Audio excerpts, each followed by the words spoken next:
सोमवार को प्रधानमंत्री मोदी ने अपने संसदीय क्षेत्र वाराणसी में कई परियोजनाओं का लोकार्पण किया। 1 मिनट में पूरी खबर। प्रधानमंत्री नरेंद्र मोदी ने सोमवार को अपने संसदीय क्षेत्र काशी में वाराणसी प्रयागराज 6 लेन हाईवे का उद्घाटन किया। प्रधानमंत्री मोदी काशी विश्वनाथ मंदिर भी गए, जहां उन्होंने विधिवत रुद्राभिषेक और पूजा अर्चना भी की। इसके बाद उन्होंने काशी विश्वनाथ कॉरिडोर के निर्माण कार्य का भी जायजा लिया।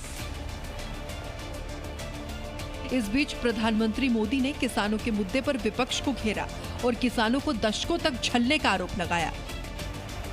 पहले होता यह था कि सरकार का कोई फैसला अगर किसी को पसंद नहीं आता था तो उसका विरोध होता था, लेकिन बीते कुछ समय से हम एक नया ट्रेंड देख रहे हैं। अपप्रचार किया जाता है कि भाई फैसला तो ठीक है, लेकिन पता नहीं इससे आगे चलकर क्या क्या होगा, और फिर कहते हैं ऐसा होगा।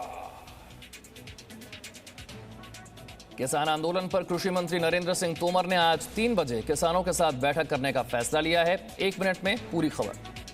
पिछले 5 दिनों से जारी किसान आंदोलन में अब निष्कर्ष निकलने की आशा दिखाई दे रही है। दरअसल आज कृषि मंत्री नरेंद्र सिंह तोमर किसानों से इस मुद्दे पर बात कर सकते हैं। किसान आंदोलनरत हैं और सर्दी का मौसम है, कोविड का भी संकट है, और इसलिए ऐसा लगता है कि 3 दिसंबर से पहले भी वार्ता की जाए और कोई रास्ता निकले तो ज़्यादा अच्छा होगा। उन्होंने कहा कि इस बैठक के लिए किसानों को निमंत्रण भेज दिया गया है। किसान बंधुओं को यह आग्रह करना चाहता हूं कि आंदोलन का रास्ता त्याग कर वो चर्चा करें, विज्ञान भवन में पधारें, और उनको निमंत्रण भेज दिया गया है, और वो चर्चा से जो रास्ते निकल सकते हैं वो सरकार उस पर विचार करने के लिए पूरी तरह पहले भी तैयार थी और आज भी तैयार। देश में कृषि बिल में हुए संशोधन के बाद पंजाब, हरियाणा और पश्चिमी यूपी के किसानों ने इस कानून को वापस लेने की मांग शुरू कर दी थी। नए कृषि कानूनों का विरोध कर रहे किसानों पर दिल्ली पुलिस ने कई धाराओं के तहत मुकदमा दर्ज कर लिया है।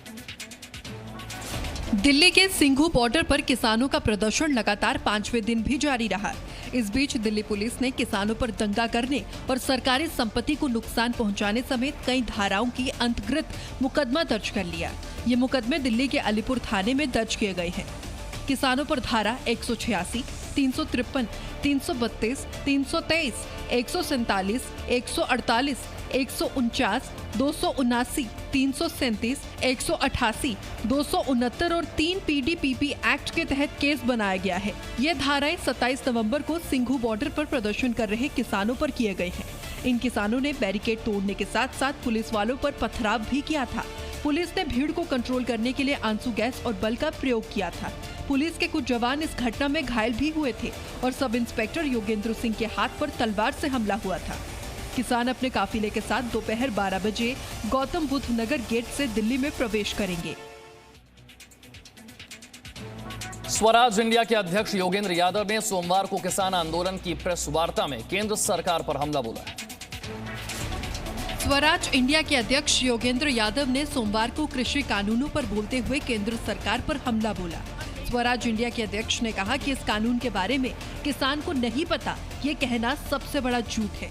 ये जो कहते हैं कि कोई लीडरशिप नहीं है, पंजाब के 30 किसान संगठन हर रोज मिल रहे हैं। राष्ट्रीय स्तर पे संयुक्त किसान मोर्चा करके एक मोर्चा बना 1 महीना पहले। कोऑर्डिनेशन सब संगठनों के बीच में करने का काम संयुक्त किसान मोर्चा कर रहा है। उन्होंने किसान आंदोलन के राजनीतिकरण के मुद्दे पर पलटवार किया। जब 10 सितंबर को पिपली के अंदर लाठियां बरसाई, लोगों के सिर फाड़े, कई लोगों की हड्डियां टूटी, ये क्रूरता भी बरती गई, लेकिन उसके बावजूद आज हरियाणा के अंदर जो आंदोलन है वो चोटी पर है। कृषि कानूनों पर बिहार के सीएम नीतीश कुमार ने केंद्र को किसानों से बात करने की सलाह दी है। किसान आंदोलन पर बिहार के मुख्यमंत्री नीतीश कुमार का कहना है कि इस आंदोलन में ये जरूरी है कि केंद्र सरकार और प्रदर्शनकारियों के बीच बातचीत हो। हम लोगों ने तो शुरू में 2006 में ही खत्म कर दिया था, और 2006 के बाद से जो प्रोक्योरमेंट है हम लोग पैक्स के माध्यम से कर रहे हैं, और पहले तो यहाँ प्रोक्योरमेंट होता नहीं था और उसके बाद हम लोग कर रहे हैं ये काम। तो देश भर में इसके बारे में जो किया गया है, तो ज़रूरत इस बात की है कि इसमें लोगों के बीच में बातचीत हो जाए, और केंद्र सरकार तो चाहती है, किसानों के साथ बातचीत करना चाहते हैं। उन्होंने कृषि कानून को सही ठहराते हुए बिहार का उदाहरण दिया और कहा कि इस बार हमारा लक्ष्य और बड़ा है। किसी भी फसल का प्रोक्योरमेंट में किसी तरह की बाधा नहीं आने वाली है। प्रोक्योरमेंट होगा और जो केंद्र के द्वारा निर्धारित किया जाता है वो उनको मिलेगा। इसलिए हम नहीं समझ रहे हैं कि इसके बारे में एक अकारण हो रहा है, ये किसी चीज के बारे में एक गलतफहमी है, और बिहार तो इसका उदाहरण है। आज कश्मीर में डीडीसी चुनावों के दूसरे दौर का मतदान होना है। जम्मू कश्मीर में हो रहे डीडीसी चुनावों के दूसरे दौर का मतदान आज होगा। इसके लिए चुनाव आयोग ने पूरी तैयारी कर ली है। दूसरे चरण में जम्मू की 18 सीटों पर जबकि कश्मीर की 25 सीटों पर वोटिंग होगी। दूसरे चरण में कुल 321 उम्मीदवार मैदान में हैं। इनमें से जम्मू से 125 जबकि कश्मीर से 196 उम्मीदवार शामिल हैं। सोमवार इन चुनावों से संबंधित 17 सरकारी कर्मचारियों को आचार संहिता का उल्लंघन करने के आरोप में निलंबित कर दिया गया। 28 नवंबर को हुए पहले चरण में लोगों ने बढ़ चढ़कर हिस्सा लिया था और 51.76% वोटिंग हुई थी। डीडीसी चुनावों में बीजेपी, गुपकार अलायंस और अपनी पार्टी के बीच कड़ा त्रिकोणीय मुकाबला होने की उम्मीद है। पिछले वर्ष अगस्त में अनुच्छेद 370 को खत्म किए जाने के बाद ये कश्मीर में पहला चुनाव है। यही वजह है कि इन्हें राजनीतिक तौर पर बेहद अहम माना जा रहा है।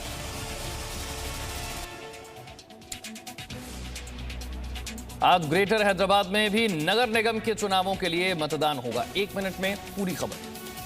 ग्रेटर हैदराबाद में भी आज नगर निगम के चुनावों के लिए मतदान होगा। जम्मू कश्मीर की तरह यहाँ भी टीआरएस, एआईएमआईएम और बीजेपी के बीच कड़ा मुकाबला देखने को मिलेगा। जीएचएमसी चुनावों में कुल 74,67,356 मतदाता है। इन चुनावों में 1,122 उम्मीदवार मैदान में हैं।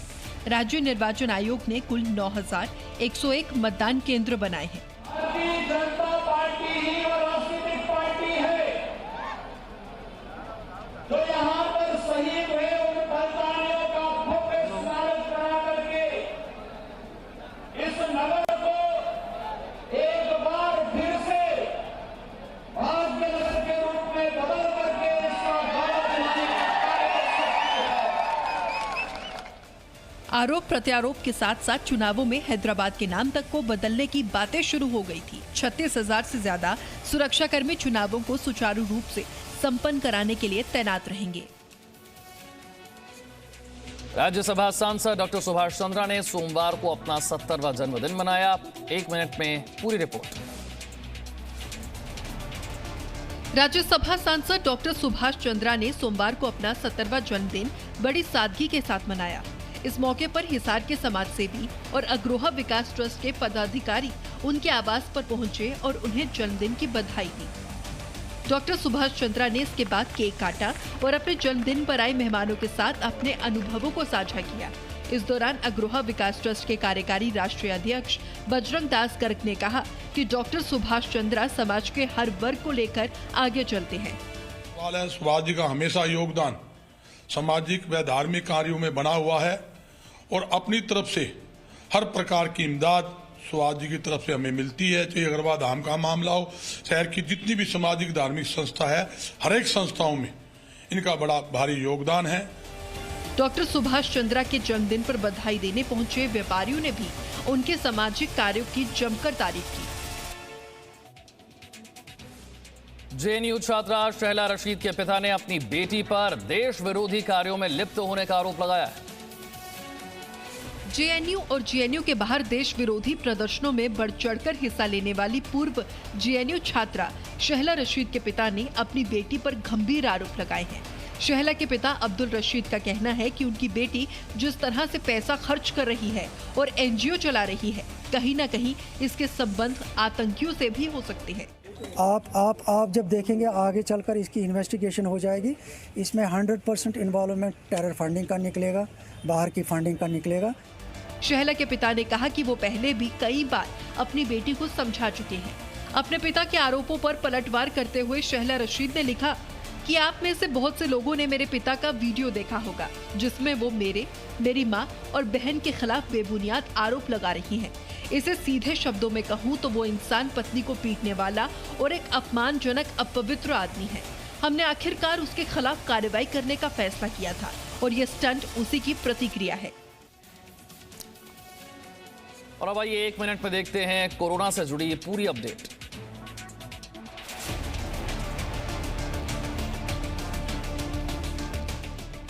देश में कोरोना संक्रमण के मामले 94 लाख के पार पहुंच गए हैं।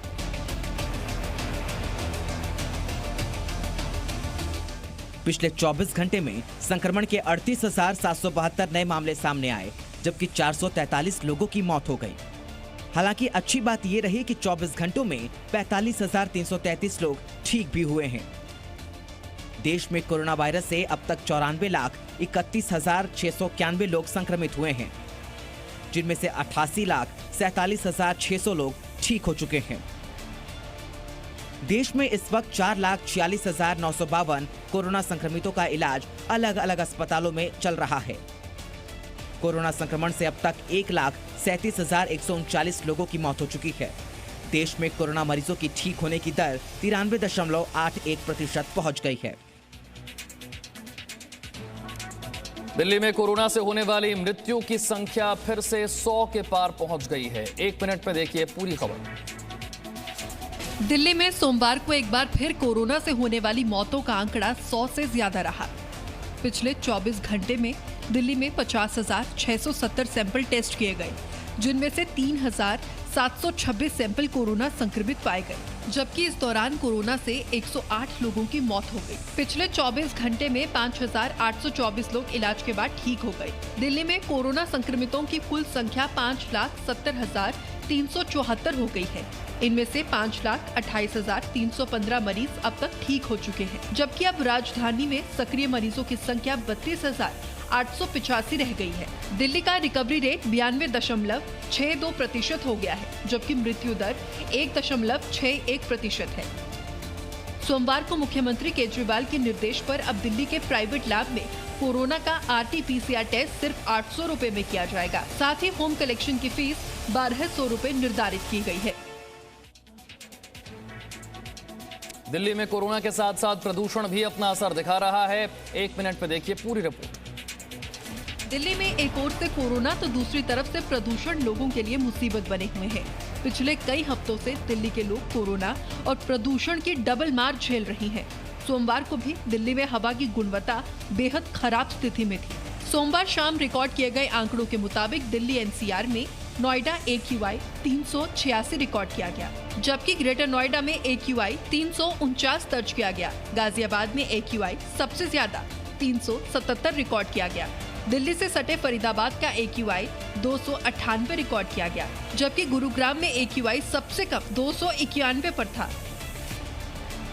दिल्ली में दीपावली के बाद हुई बारिश से सिर्फ 2 दिनों तक की राहत मिल पाई थी। उसके कुछ ही दिन के बाद से ही प्रदूषण का स्तर दोबारा बेहद खराब स्थिति पर पहुंच गया है। कोरोना को लेकर पहले ही हाई कोर्ट और सुप्रीम कोर्ट दिल्ली सरकार को फटकार लगा चुके हैं। अपने आप को गृह मंत्री अमित शाह का भतीजा बताकर लोगों से ठगी करने वाले एक शख्स को पुलिस ने गिरफ्तार कर लिया। आपकी स्क्रीन पर दिख रहा ये शख्स खुद को केंद्रीय गृह मंत्री अमित शाह का भतीजा विराज शाह बताता है। आपको लग रहा होगा कि ये कोई बड़ी बात तो नहीं, मगर आप ये जानकर हैरान हो जाएंगे कि इस शख्स ने इस नाम का इस्तेमाल करके बीजेपी विधायक योगेंद्र उपाध्याय से 40,000 रुपए की ठगी कर दी। शक होने पर विधायक ने जानकारी ली तो पता चला कि युवक गृह मंत्री का भतीजा नहीं, बल्कि अहमदाबाद का एक ठग यश अमीन है, जो 2016 में उज्जैन के विधायक डॉक्टर मोहन यादव से ठगी के आरोप में पहले ही जेल जा चुका है। इसने पहले भी उसने मध्य प्रदेश में किसी भी अन्य पॉलिटिशियन व्यक्ति के साथ ऐसा किया था और उसका एक आपराधिक इतिहास भी हम लोग अभी निकालने की हम लोग कोशिश कर रहे हैं। अभी उसको कार्रवाई करके विधिक कार्रवाई करके जेल भेजने का काम है। पुलिस के मुताबिक आरोपी ने विधायक योगेंद्र उपाध्याय को फोन कर कहा कि वो गृह मंत्री शाह का भतीजा बोल रहा है। आगरा में बिक रहे 3 से 4 होटल बिक रहे हैं, जिसके लिए सिर्फ इतनी मदद चाहिए कि होटल मालिकों से उनकी मुलाकात करा दे। यूपी के गोंडा में बाइक और कार की टक्कर का वीडियो सोशल मीडिया पर वायरल हो रहा है।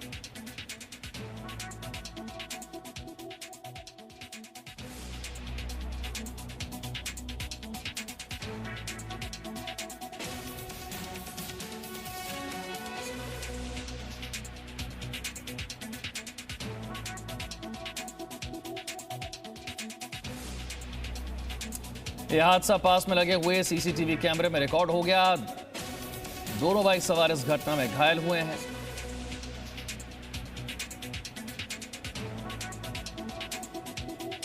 उत्तर प्रदेश के गोंडा की यह तस्वीर। पहले तस्वीर में आपको नजर आता है एक बाइक सवार। जैसे ही ये सड़क पर पहुंचता है, आगे से आ रही एक कार, ये देखिए बेहद तेज रफ्तार में आ रही कार, जिसे बाइक सवार नजर नहीं आता, इन दोनों के बीच टक्कर हो जाती है। पास ही में लगे हुए सीसीटीवी कैमरे में यह हादसा रिकॉर्ड हो गया।